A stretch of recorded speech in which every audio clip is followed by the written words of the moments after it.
اخيرا لقيناها في اسكندريه. انا مش قادره اقول لكم انا ورانا بنبحث عنها بقى. بص ايس كريم بالكانديز، بس اللي هو ايه بيحط انا طلعت معايا الخضراء. انا معاكي خضرا في ازرق، انا ممكن اخد. ايوه لازم نكون سريعين. بصوا هقفلها كده على بعضها. يا ولد ايوه بدأت تكرانش. لسه كنت جايبه، انا عارفه الطعم ده طعم حاجه.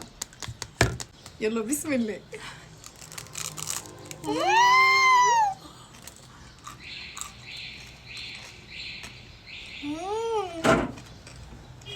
لذيذة قوي.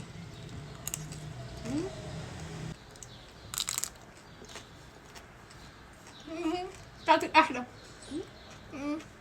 بتاعت قلت. دي طعم حاجه.